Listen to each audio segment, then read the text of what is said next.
Assalamualaikum warahmatullahi wabarakatuh. Perkenalkan, saya Selvi Anjasari dari kelas C pagi kelompok 4. Di sini saya akan membacakan materi dari hasil kerja kami, yaitu bab 3 metode pembelajaran. Metode pembelajaran adalah sebuah proses sistematis dan teratur yang dilakukan oleh guru atau pendidik dalam menyampaikan materi kepada siswanya. Pendapat lain juga mengatakan bahwa learning method merupakan sebuah strategi atau taktik dalam melaksanakan kegiatan belajar mengajar di dalam kelas yang diaplikasikan tenaga pendidik agar tujuan pembelajaran yang sudah diterapkan bisa tercapai dengan baik. Berikut macam-macam metode pembelajaran. Yang pertama, metode ceramah. Metode ceramah ini adalah salah satu metode pembelajaran yang bersifat konvensional karena guru menyampaikan materi kepada siswa yang secara lisan sejak dahulu hingga sekarang. Metode satu ini memang dianggap sebagai yang paling praktis dan ekonomis. Yang kedua, metode diskusi. Sesuai dengan namanya, metode ini selalu mengutamakan aktivitas diskusi yang melibatkan para siswa untuk belajar memecahkan masalah. Yang ketiga, metode demonstrasi. Metode demonstrasi merupakan metode pembelajaran yang dilakukan dengan cara praktikum agar siswa bisa melihat dan mempraktikkan secara langsung materi yang sedang dipelajari. Yang keempat, metode ceramah plus. Metode ini sebetulnya mirip metode ceramah pada umumnya. Tetapi untuk metode ceramah plus biasanya disertai metode lainnya saat menyampaikan materi seperti diskusi, tanya jawab, demonstrasi, dan latihan atau feedback antara pengajar dan murid. Yang kelima, metode resitasi.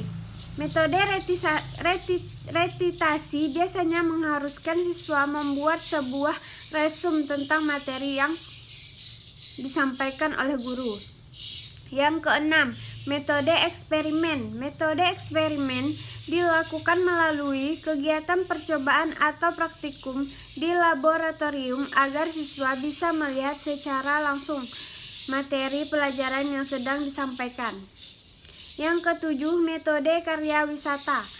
Metode satu ini menggunakan tempat atau lingkungan tertentu yang mempunyai sumber belajar untuk siswa. Namun, penerapan metode ini perlu memperoleh pengawasan secara langsung dari guru. Yang kedelapan, metode latihan. Metode ini merupakan metode pembelajaran yang dilakukan dengan melatih keterampilan siswa dengan merangsang, memanfaatkan, atau membuat sesuatu. Biasanya, setelah penjelasan jadi akan diuji oleh beberapa pertanyaan. Yang kesembilan, metode perancangan. Pada metode ini, siswa akan dirangsang agar mampu membuat sebuah proyek yang nantinya akan diteliti. Yang ke-10, metode debat. Metode ini mengajak siswa untuk saling mengargumentasi secara perorangan atau kelompok. Tetapi debat tersebut dilakukan secara formal dan memiliki aturan tertentu untuk membahas dan mencari penyelesaian masalah. Selanjutnya, fungsi metode pembelajaran. Perlu diketahui bahwa metode pembelajaran mempunyai beberapa fungsi tertentu. Berdasarkan pendapat Syaiful Bahri, Jamarah, dan Aswan Zain, diketahui beberapa fungsi metode dalam pembelajaran antara lain. Yang pertama, alat motivasi ekstrinsik. Sebuah metode pembelajaran berperan sebagai alat motivasi ekstrinsik atau motivasi dari luar untuk siswa. Yang kedua, strategi pembelajaran. Penerapan metode pembelajaran oleh guru maka menjadi setiap siswa di dalam kelas bisa menangkap ilmu dengan baik, sehingga setiap guru perlu mengetahui metode dalam pembelajaran yang paling sesuai diterapkan di kelas tersebut berdasarkan karakteristik siswa. Yang ketiga, alat mencapai tujuan. Metode pembelajaran merupakan sebuah alat supaya siswa bisa mencapai tujuan pembelajaran, sebab penyampaian materi yang tidak memperhatikan metode dalam pembelajaran maka dapat mengurangi nilai kegiatan belajar mengajar tersebut. Yang guru juga menjadi kesulitan saat menyampaikan materi dan siswa kurang termotivasi saat belajar. Selanjutnya, tujuan metode pembelajaran. Yang pertama, tujuan utama dari metode pembelajaran yaitu membantu mengembangkan kemampuan secara individu para siswa agar mampu mengembangkan masalahnya. Lebih jelasnya berikut beberapa tujuan metode dalam pembelajaran. Yang B, membantu siswa mengembangkan kemampuan individu para siswa yang mereka bisa mengatasi permasalahannya menggunakan terobosan solusi alternatif.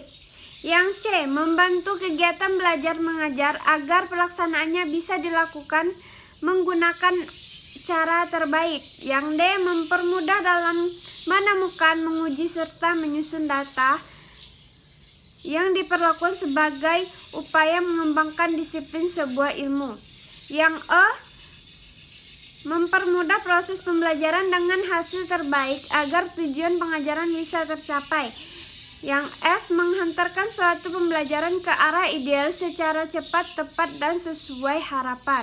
Yang G, proses pembelajaran bisa berjalan dengan suasana yang lebih baik, menyenangkan, serta penuh motivasi sehingga siswa mudah memahami materi. Kesimpulan dari metode pembelajaran hari ini, berbagai macam metode pembelajaran hadir di dunia pendidikan agar kegiatan belajar mengajar dapat berjalan dengan baik. Selain itu, melalui metode tersebut, siswa lebih senang dan bersemangat mengikuti kegiatan belajar di kelas, sehingga materi yang disampaikan oleh guru dapat dipahami dengan mudah oleh siswa. Baik, sekian penyampaian materi dari saya. Maaf jika ada salah-salah kata. Assalamualaikum warahmatullahi wabarakatuh.